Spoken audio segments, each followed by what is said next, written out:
Bien, chicos, buenos días a todos los que no había saludado. Vamos a dar inicio a nuestra clase del día de hoy. Seguimos avanzando en nuestro contenido. Vean que ya estamos en la tercera unidad, ¿verdad? Hoy 30 de marzo. Estamos terminando el tercer mes del año casi. Ya mañana pues no tenemos actividad y ya nos miraríamos pues hasta el siguiente mes, ¿no? El 1 de abril. Recuerden que el último día estamos trabajando con los temas de flotación. Pues hoy vamos a seguir reforzando un poquito esos temas y vamos a mostrarle, o les voy a mostrar más ejemplos de flotación. Recuérdense que pues nos quedan 3 días más de clases aparte del de hoy y empezamos nuestro descanso de Semana Santa. Entonces, pues veamos hoy más ejemplos de flotación.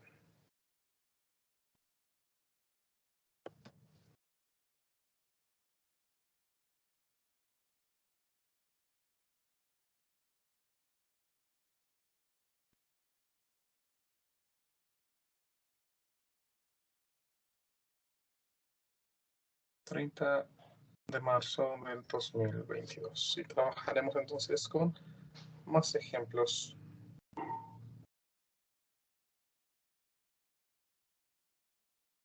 de flotación. Recuerden que el último día aprendimos que la fuerza de flotación ocurre cuando un objeto está sumergido dentro del fluido. Esa fuerza depende del volumen que desplazó el objeto que está sumergido, ¿verdad? Es proporcional a ese volumen que ha sido desplazado, o al volumen sumergido, y a la densidad y la gravedad principalmente del fluido y la gravedad en el que la altura que nos encontremos. Entonces, por favor, recuerden que la fuerza de flotación o la fuerza de empuje se calcula como la densidad del fluido por la gravedad por el volumen del objeto que se encuentra sumergido, el volumen total de agua que fue desplazado debido a sumergir un objeto, ¿no? Por ejemplo, si sumergimos una botella de plástico de esas desechables, pues pueden darse cuenta, si está sellada, si está cerrada, pues que el volumen que está siendo desplazado pues es el volumen total de la botella, ¿verdad? No únicamente el volumen del plástico, ¿no? Porque el aire que está dentro de ella también está desplazando agua. Entonces, por eso es que la fuerza de empuje debido a una botella es bastante fuerte. Ustedes pueden comprobar, debido a que el peso es muy pequeño, la fuerza de empuje, cuando ustedes quieren sumergir la botella, pues es bastante, ¿no? Sentimos esa fuerza que hace que el objeto quiera irse hacia arriba. Entonces, hoy trabajemos más ejemplos y vamos a ver nuestro ejemplo número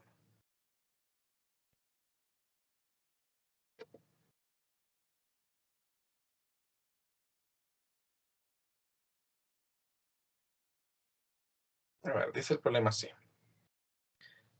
Una gran pieza de corcho pesa 0.285 newtons en el aire. Cuando se sumerge debajo del agua, bueno, se sujeta sumergido debajo del agua por una balanza de resorte, como se muestra en la figura, vean, aquí está sostenido por una balanza de resorte. La balanza de resorte da una lectura de 0.855 newtons. Encuentre la densidad del corcho. Dice que esta pieza de corcho, vean, es una gran pieza de corcho, pesa 0.285 newtons en el aire. Eso es un peso. Es de 0.285 newtons. Ahí tengo el peso. Cuando está sumergido, pues este corcho quiere salir a flote. Por eso aquí se genera una fuerza que es de 0.855 newtons. Construyamos entonces un diagrama de cuerpo libre de ese corcho. Dado que está sumergido, pues hacia arriba estaría la fuerza de empuje. Y hacia abajo estaría la fuerza del resorte más el peso del resorte. ¿Sí? Ahí tenemos dos del resorte, perdón, del corcho, el peso del corcho. Como suponemos que se mantiene en equilibrio allí, entonces la suma de todas las fuerzas tiene que ser igual a 0. Por lo tanto, la fuerza de empuje que está dirigida hacia arriba, menos la fuerza que está haciendo la balanza de resorte, menos el peso del corcho, y eso tiene que ser igual a 0. La fuerza de empuje ya vemos que se calcula como la densidad del fluido la gravedad y el volumen que está sumergido. Si suponemos que está todo sumergido, ¿ven? Porque aquí está la superficie del agua, está todo sumergido, y por lo tanto este volumen de aquí, pues representaría el volumen total del corcho. Menos la fuerza del resorte. El problema me indica que esto es de 0.855.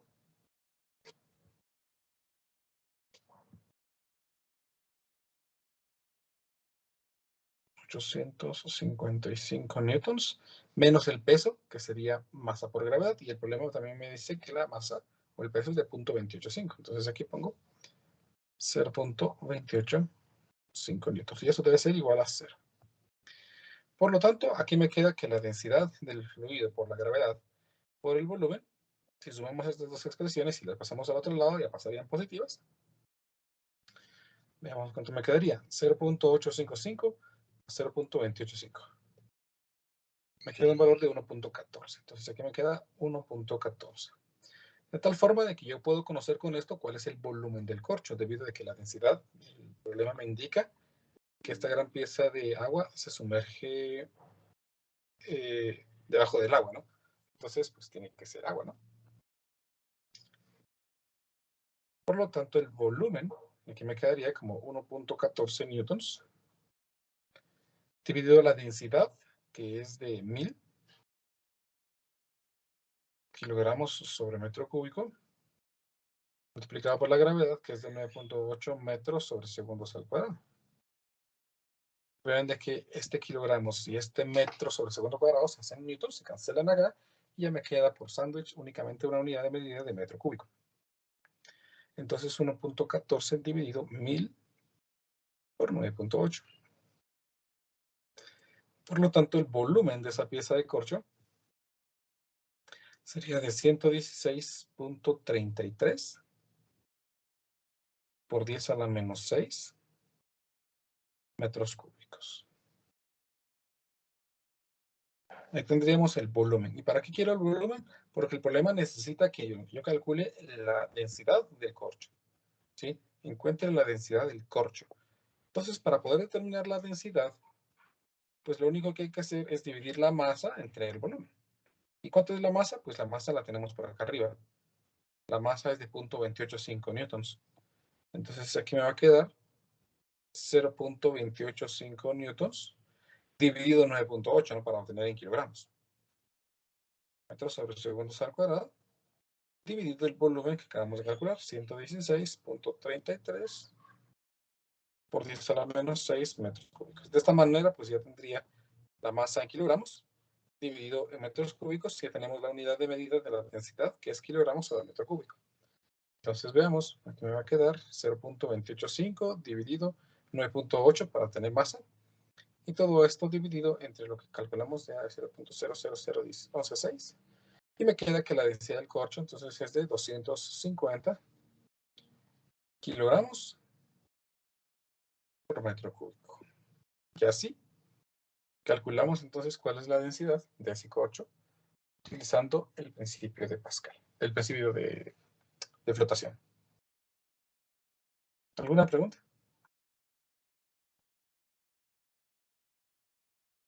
Oh, claro. Está bien sencillo, ¿verdad? Veamos otro ejemplo. Solo si puede buscar la respuesta del primero. ¿Claro? Las respuestas. Sí, por favor, gracias. Muy bien.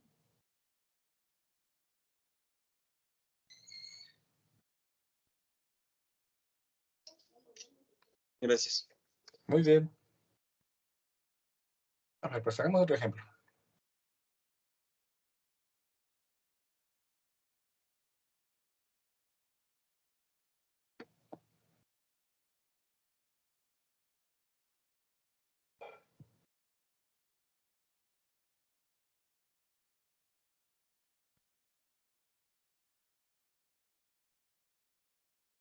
A ver, dice este problema así.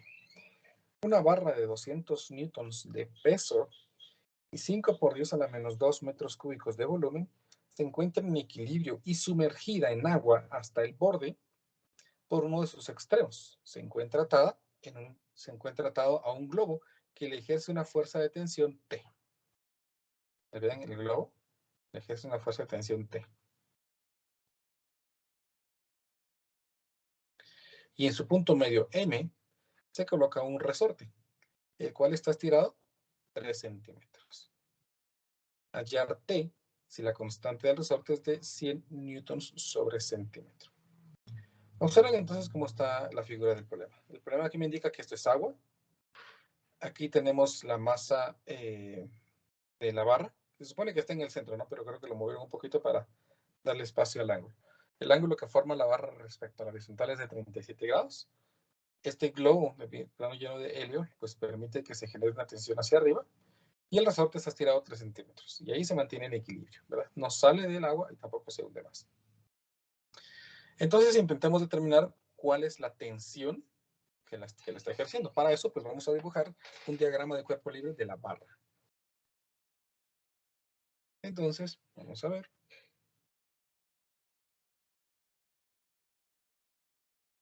Supónganse que esta es la barra, pero que está a 37 grados según lo que indica el problema. Ahí tenemos, supónganse, la barra a 37 grados. ¿Qué fuerzas tenemos? Pues noten, por favor, que aquí tenemos una articulación. Recuérdense que cuando tenemos una articulación, pues están generando reacciones. Vamos a ver. En el extremo tenemos la tensión hacia arriba, ¿verdad? Entonces voy a poner aquí la tensión. En el punto medio de la barra tendríamos el peso.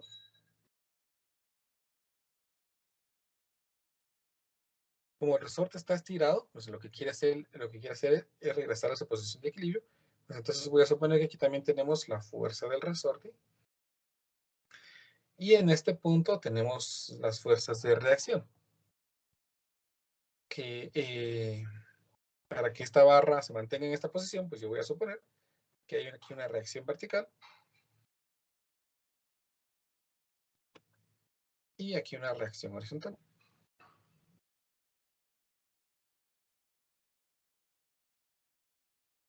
Y ahí tendríamos entonces las fuerzas que están interviniendo aquí, sabiendo de que esto forma 37 grados con respecto a la horizontal.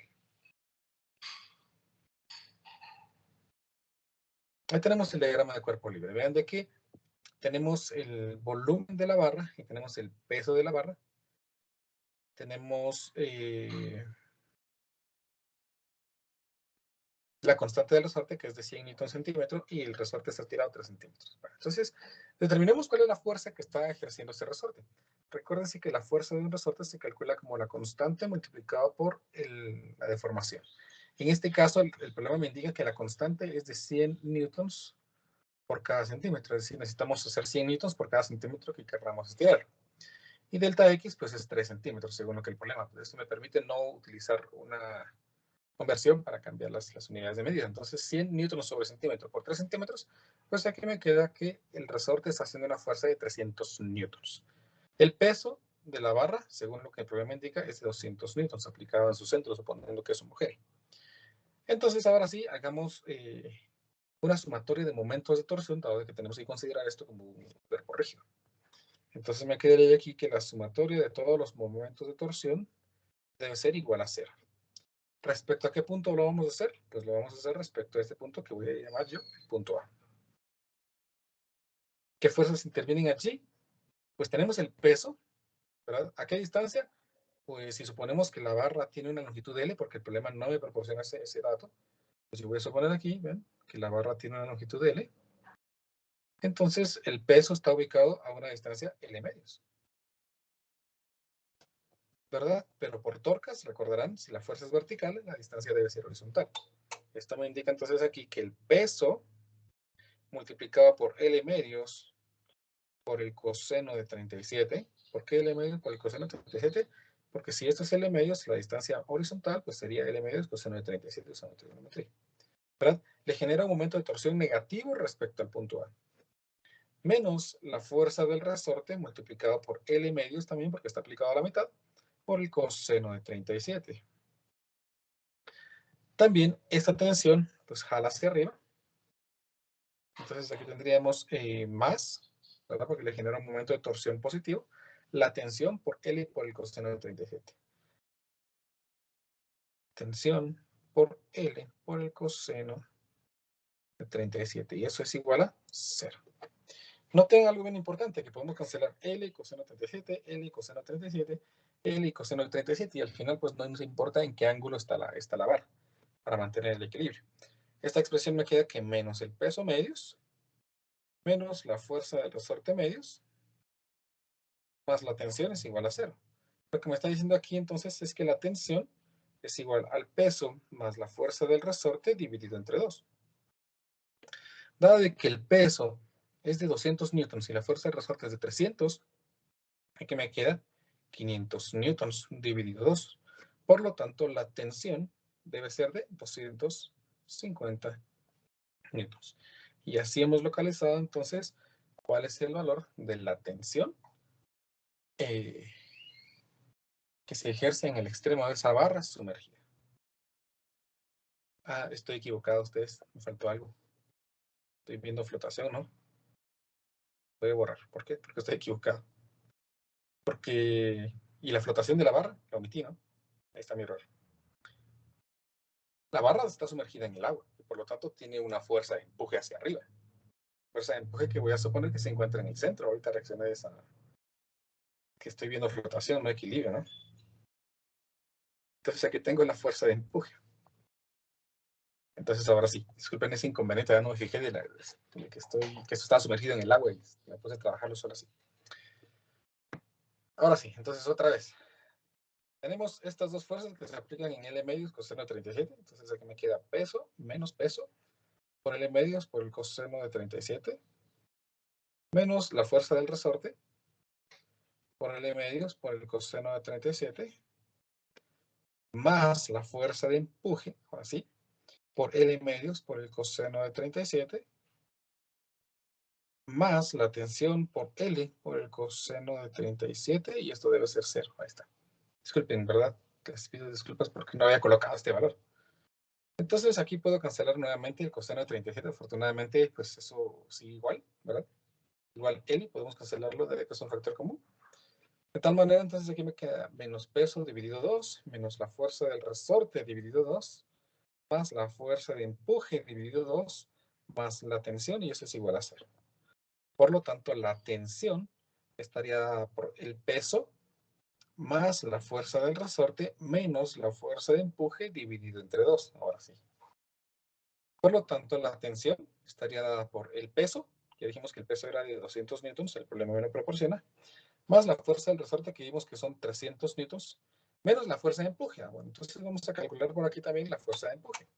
¿Cómo se calcula la fuerza de empuje? Dijimos que la fuerza de empuje se calcula como la densidad del fluido por la gravedad por el volumen que está sumergido. En este caso, la densidad, dado que el problema me indica aquí, vean, que es agua, la densidad debe ser de 1000 kilogramos sobre metro cúbico. Entonces, 1000 kilogramos sobre metro cúbico multiplicado por la gravedad, que es de 9.8 metros sobre segundos al cuadrado, multiplicado por el volumen. Y ese volumen, ¿de cuánto dijimos que era? De 5 por 10 a la menos 2. Entonces, lo voy a mover esto un poquito para acá.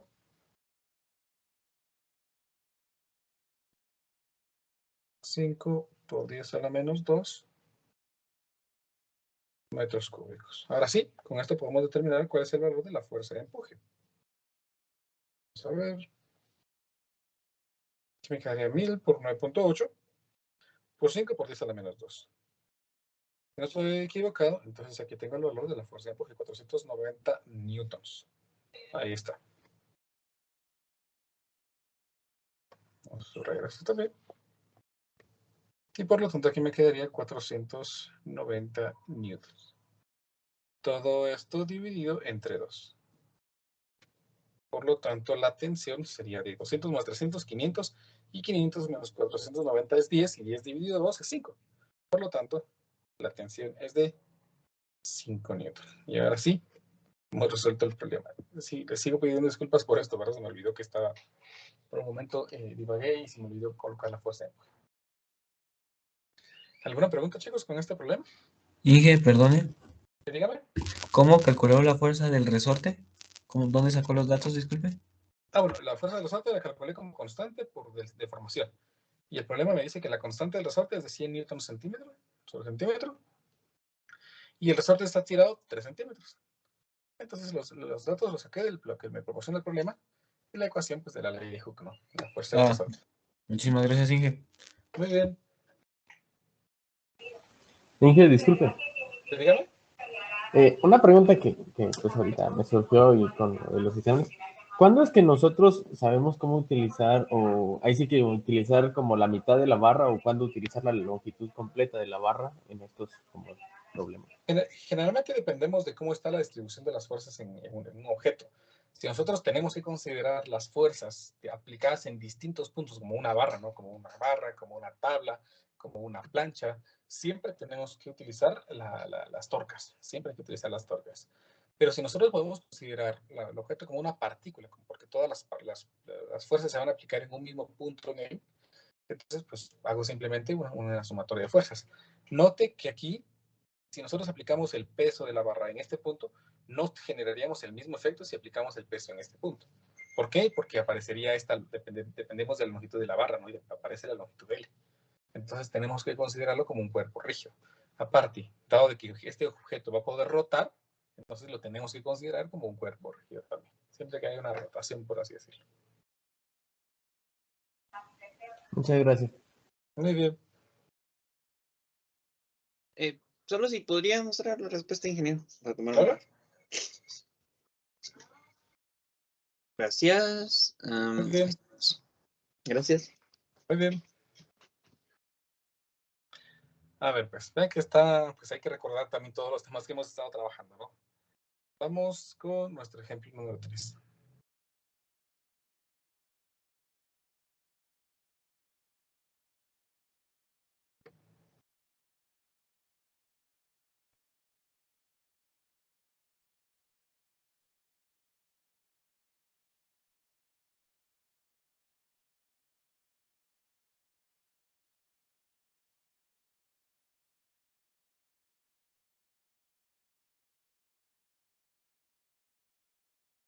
A ver, dice el problema así. Se lanza una esferita, o sea, una esfera pequeñita, ¿no? De densidad de 0.8 gramos sobre centímetro cúbico al agua, como se muestra. Determine la distancia X horizontal cuando emerge, siendo G igual a pues algo metros sobre segundo, ¿verdad? Yo cambié aquí el dato porque, pues por alguna razón el programa me dice que utilice la gravedad como 10, pero pues es más fácil utilizarla, más bonito utilizarla como 9.8 metros sobre segundo al cuadrado. Muy bien, tenemos entonces esta esferita que va a ingresar al agua con un ángulo de depresión respecto al horizontal de 37 grados. A una rapidez de 50 metros sobre segundo. Imagínense, 50 metros sobre segundo. Es una rapidez grande, muy, muy grande. 50 metros sobre segundo. Entonces el problema me dice, determine la distancia X horizontal cuando emerge. Es decir, la pelotita va a ingresar al agua y aquí va a salir, ¿no? Entonces, pues, ¿cuánto fue esta distancia horizontal? ¿Por qué va a generar este movimiento? Porque en el agua, pues, se va a crear una fuerza de empuje en el momento en el que ingrese. Esa fuerza de empuje va a hacer que la pelotita, pues, vuelva a salir. Y dado de que su densidad es menor que la del agua, pues, esperamos que flote en el agua. Muy bien, ¿cómo vamos a resolver este problema? Pues vamos a suponer que la pelotita ya se encuentra en el agua, pero con movimiento, ¿verdad? Esa es la particularidad, tiene un movimiento. Dado de que la fuerza empuje es vertical y su peso es vertical, entonces pues va a existir una aceleración neta verticalmente. Horizontalmente no hay fuerzas y por lo tanto no va a haber fuerzas horizontalmente. Entonces, dado de que la pelotita es muy pequeña y no va a generar rotación, entonces aquí vamos a poder hacer un diagrama de cuerpo libre únicamente como un punto. Entonces, me va a quedar aquí arriba la fuerza de empuje y hacia abajo el peso de esta pelotita. Por lo tanto, la sumatoria de fuerzas debe ser igual a 0. Ahí tenemos la sumatoria de fuerzas. No, 0 no. Perdonen. Si va a haber movimiento, pues va a ser igual a masa por aceleración. Masa por aceleración. Intentemos determinar de cuánto será esta aceleración. ¿Qué fuerzas intervienen allí? Pues tendríamos la fuerza de empuje hacia arriba y el peso. Si la pelotita va a volver a salir, entonces vamos a suponer que la fuerza es hacia arriba, ¿no? Sí, todo lo que va hacia arriba es positivo. Entonces aquí me quedaría que la fuerza de empuje menos el peso tiene que ser igual a la masa por la aceleración. La fuerza de empuje, ¿cómo se calcula? Pues dijimos que es densidad del fluido por gravedad por el volumen ocupado. Si suponemos que va a estar en todo momento dentro del agua, ¿sí? O por lo menos afectada allí dentro del agua, entonces vamos a usar el volumen de toda la esferita, menos el peso, que es masa por gravedad. Esto es igual a masa por aceleración. Voy a hacer algo aquí peculiar, vean. Voy a dividir todo esto entre la masa, perdón. ¿Por qué? Observen lo que voy a hacer. Si dividimos todo entre la masa, aquí me quedaría densidad, gravedad por volumen dividido masa, menos gravedad, esto es igual a aceleración. Pero aquí tengo volumen dividido masa, es casi igual que la densidad, ¿no? Pero pues la densidad es masa dividido volumen. Por sándwich yo podría escribir esto como esta forma de así, masa dividido volumen, menos gravedad, y eso es igual a aceleración. De tal manera entonces que masa dividido volumen pues no es más que la densidad del objeto que estamos sumergiendo, ¿no? Porque la masa es la masa del objeto y el volumen es el volumen de ese objeto. Entonces esta es la densidad de esa pelotita o de la esfera, ¿no? Entonces aquí me quedaría la densidad de ¿qué? Del agua, ¿no? Porque ahí lo estamos sumergiendo. Por la gravedad dividido la densidad de esta esfera menos la gravedad, y eso es igual al valor de la aceleración.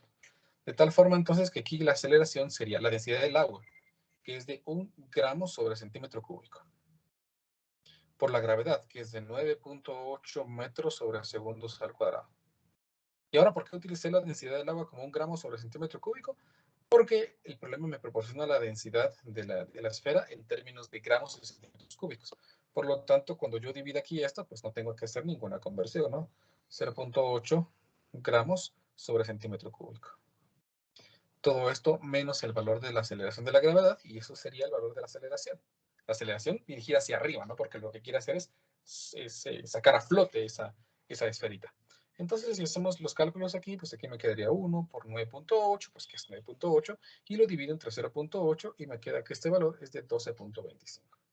12.25 metros sobre segundos al cuadrado. Y a esto, pues le voy a restar el valor de la gravedad, que es de 9.8 metros sobre segundos al cuadrado. De tal forma que la aceleración, 12.25 menos 9.8, es de 2.45 metros sobre segundos al cuadrado, dirigida hacia arriba, ¿verdad? Vamos a ignorar los efectos que se generan debido a que cuando la esfera ya está saliendo, no está ingresando, y que está parcialmente el volumen, entonces ahí va cambiando el volumen, por lo tanto, pues va cambiando la aceleración. Vamos a omitir esos efectos. Si yo tengo la aceleración, pues entonces esto ya se va a convertir más o menos en una especie de movimiento parabólico invertido. Si suponemos que esta línea roja es la superficie del líquido, cuando la esferita entre al fluido, va a hacer esto, ¿no? Y lo que queremos determinar es cuánto es esta distancia. ¿Cuánto es este recorrido que hace? Si nosotros lo vemos al revés, pues no es nada más como que hubiéramos lanzado un objeto a cierta rapidez, que en este caso, pues el problema me proporciona esa rapidez de que 50 metros sobre segundo, a un ángulo de 37 grados.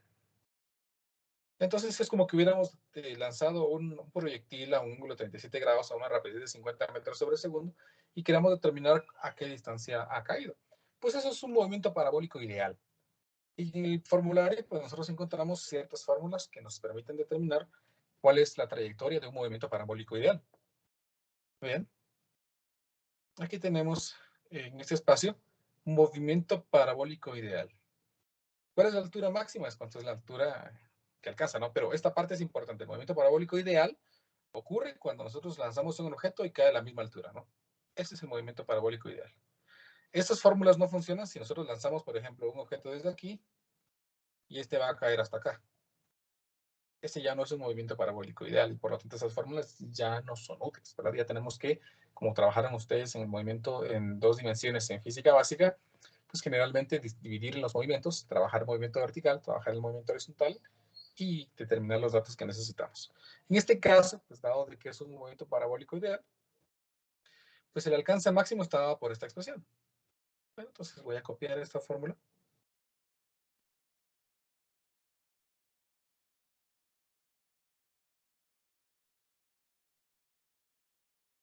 Recuérdense que esta fórmula es solamente si tenemos un movimiento parabólico ideal, ¿verdad? Yo espero que hayan visto esto en física básica. Se recuerden que se puede descomponer en dos movimientos, vertical y horizontal, pero si tenemos un movimiento parabólico ideal, pues estas fórmulas son bien útiles. Entonces, el alcance máximo, R, nosotros lo encontraríamos como la velocidad inicial al cuadrado, en este caso, pues los 50 metros sobre segundos al cuadrado, multiplicado por el seno de 2 veces el ángulo, o sea, seno por 2 veces 37 grados, dividido la gravedad, que en este caso, pues no es la gravedad, ¿no? Sino es el valor de la aceleración que quiere sacar esa esferita, que en este caso, pues es de 2.45 metros sobre segundos al cuadrado. Ojo, porque no estoy usando la gravedad, porque pues no es un movimiento parabólico en el aire, no en la gravedad, sino estamos en el agua. Entonces, en este caso, la gravedad la reemplazo por el valor de 2.45 metros sobre segundos al cuadrado, que es la aceleración que hace que la pelotita salga a flote. Ingresamos datos entonces a nuestra ecuación. Aquí me quedaría 50 al cuadrado, multiplicado por el seno de 2 por 37. Y todo esto dividido entre 2.45. Aquí obtengo que el valor es de... Solo que tengo que estar mi calculadora en grados, perdón. Ahora sí. El recorrido, qué intenso, ¿no? Es de 980.88 metros. Debido a que es una rapidez muy grande, ¿no? 50 metros por segundo, imagínense. Es muy, muy grande.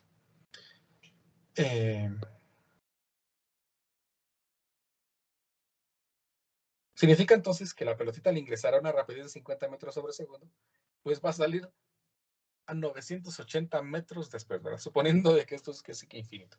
A 980 metros de longitud es donde va a salir la pelotita. ¿Me explico?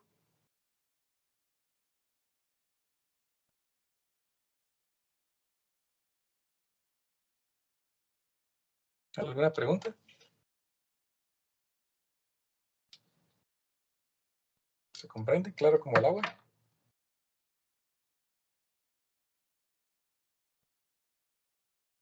Muy bien.